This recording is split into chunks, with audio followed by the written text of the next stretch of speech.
England tour మొత్తం బెంచ్కే పరిమితమైన భారత స్పిన్నర్ కుల్దీప్ యాదవ్ ఆసియా కప్లో మాత్రం దుమ్మురేపాడు. తన స్పిన్ మ్యాజిక్తో ప్రత్యర్థి బౌలర్లకు నిద్ర లేకుండా చేశాడు. అద్భుతమైన బౌలింగ్తో భారత విజయాల్లో కీలక పాత్ర పోషించాడు. ఈ టోర్నీలోనే అత్యధిక వికెట్లు పడగొట్టడం ద్వారా తనదైన ముద్ర వేశాడు. ఈ క్రమంలో పలు రికార్డులను కూడా ఖాతాలో వేసుకున్నాడు. పాకిస్తాన్తో జరిగిన ఫైనల్లో కుల్దీప్ బౌలింగ్ మ్యాచ్ను మలుపు తిప్పింది.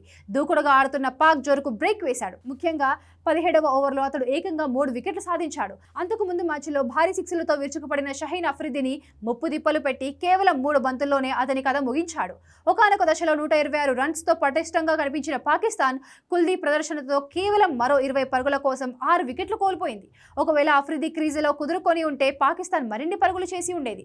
కుల్దీప్ యాదవ్ తన 4 ఓవర్ల కోటాలో కేవలం 30 పరుగులు మాత్రమే ఇచ్చి 4 కీలక వికెట్లు పడగొట్టాడు. ఈ క్రమంలో కుల్దీప్ ఓ అరుదైన ఘనతను తన పేరిట లిఖించుకున్నాడు.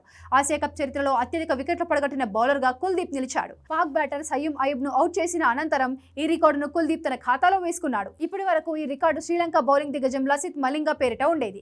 అతను 33 వికెట్లు తీస్తే తాజా మ్యాచ్తో మలింగ ఆల్ టైమ్ రికార్డును యాదవ్ బ్రేక్ చేశాడు. కుల్దీప్ తన ఆసియా కప్లో ఇప్పటి వరకు 36 వికెట్లు పడగొట్టాడు. ఈ ఏడాది ఆసియా కప్లో 7 మ్యాచ్లు ఆడిన కుల్దీప్ మొత్తంగా 17 వికెట్లు పడగొట్టాడు. అంతేకాకుండా ఒక ఆసియా కప్ ఎడిషన్లో అత్యధిక వికెట్లు తీసిన భారత బౌలర్గా కూడా నిలిచాడు కుల్దీప్ యాదవ్. ఇంతకు ముందు ఈ రికార్డు భారత మాజీ ఆల్రౌండర్ ఇర్ఫాన్ పఠాన్ పేరిట ఉండేది. ఆసియా కప్ 2004లో పఠాన్ 14 వికెట్లు పడగొట్టాడు. తాజా ఎడిషన్లో 17 వికెట్లు సాధించిన కుల్దీప్ పఠాన్ను అధిగమించాడు. కాగా ఫైనల్లో పాకిస్తాన్ 5 వికెట్ల తేడాతో భారత్ చిత్తు చేసింది. దీంతో రికార్డు స్థాయిలో 9వ సారి ఆసియా కప్ను భారత్ కైవసం చేసుకుంది.